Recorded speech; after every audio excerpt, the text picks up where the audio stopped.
ભારતીય યુવા સંઘના પ્રમુખ ભગવાનસિંહ સરદાર કચ્છની મુલાકાતે આવ્યા હતા. કચ્છ ક્ષત્રિય સમાજે આપ્યો મીઠો આવકાર. ભારત આઝાદ થયું એ પહેલા ક્ષત્રિયોનો અમૂલ્ય ફાળો રહ્યો છે. કચ્છમાં વિદેશી આક્રમણો થયા ત્યારે ક્ષત્રિય એકજૂટ થઈ અને ભારત માતાની રક્ષા કરી હતી. આઝાદી પછી ચિત્રણ બદલાયું.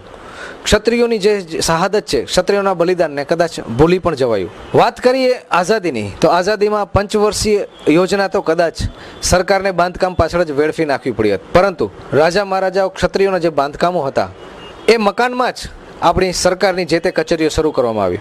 આજે પણ ક્ષત્રિય સમાજ એકજૂટ થાય તો ચોક્કસ આ દેશની મિસાલ અને દેશનું ચિત્રણ કંઈક અલગ જ હોય. શ્રી ક્ષત્રિય યુવક સંઘના સંઘ પ્રમુખ સાહેબ ભગવાનસિંહ સદભાવના મિશન અંતર્ગત ભુજ પધાર્યા હતા. તેઓ કચ્છમાં બોર્ડરના ગામડાઓમાંથી યાત્રા શરૂ કરી સમગ્ર ભારતમાં જશે. કચ્છ ક્ષત્રિય સભાના પ્રમુખ જોરાવરસિંહ રાઠોડ, સાવરસિંહ જાડેજા, બળવંતસિંહ જાડેજા, જયવીરસિંહ સોઢા, હકુમતસિંહ જાડેજા સહિતના ક્ષત્રિય અગ્રણીઓ ઉપસ્થિત રહી અને ભગવાનસિંહને પુષ્પગુચ્છ અને શાલ ઓઢાડીને સન્માનિત કર્યા હતા. આ અંગે વાત કરતા ભગવાનસિંહ સરદાર. क्षत्रिय युवक संघ 1946 राजस्थान के जयपुर शहर में इसकी स्थापना हुई. भारतवर्ष जब आज़ाद नहीं हुआ था लेकिन आज़ाद होने वाला था, उस समय क्षत्रियों की क्या स्थिति थी और आने वाले भारत में क्षत्रियों का क्या रोल रहेगा. राजसत्ता पलट रही थी और राजसत्ता में पहले पूर्व में बहुत बड़ा योगदान था क्षत्रिय जाति का. आगे उसका क्या योगदान रहेगा, क्या उसके अनुसार हमारी योग्यताएं हैं, क्या हमारी इस प्रकार की तैयारी है, इन सब बातों को ध्यान में रख करके वे तत्कालीन परिस्थितियों को ध्यान में रख करके और उसकी स्थापना की गई थी. और स्थापना का उद्देश्य रखा गया था कि बालकों में इस प्रकार के क्षत्रियोचित संस्कारों का निर्माण किया जाए.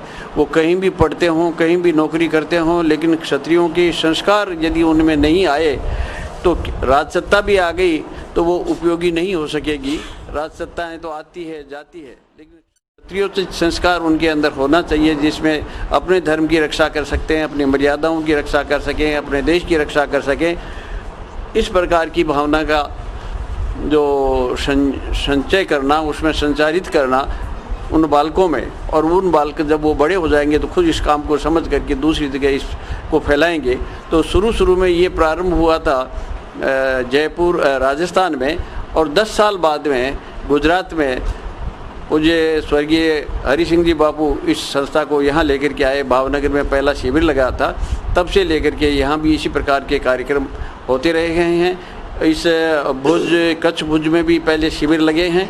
और इस बार जो मेरा यहाँ आने का उद्देश्य है कि क्षत्रिय युवक संघ को पूरे भारतवर्ष में फैलाने के लिए और पूरे राष्ट्र में एक सद्भावना यात्रा करने के विचार से यहाँ से मैं प्रारंभ कर रहा हूँ कि सब बॉर्डर, पहले बॉर्डर के ऊपर इसकी यात्राएं की जाए और फिर पूरे भारतवर्ष में बॉर्डर और फिर विदिन पूरे के पूरे शहर के भारतवर्ष के अंदर इस प्रकार की यात्राएं मेरे साथियों के साथ आयोजित की जाए और लोगों के बीच में ये सद्भावना न केवल राजपूतों में बल्कि दूसरे लोगों में ये फैलाया जाए कि इस संसार का पालनहार बनाने वाला एक परमात्मा है. हम सब एक परमात्मा की संतान होने के नाते हम सब भाई भाई हैं. ये फिरका प्रस्ती जो कुछ आ गई है वो कुछ रूढ़ियों के कारण आ गई. उन सबको मिटा करके हम परस्पर भाई भाई की तरह से सीमाओं पर भी रहें, देश के अंदर भी रहें और देश के बाहर भी सारी दुनिया के लोग इस प्रकार के भाव से रहे. यही क्षत्रिय का भाव है जो गीता बताती है. उस गीता के आधार पर ये इसकी आइडियोलॉजी है, उसके आधार पर ये काम करते हैं.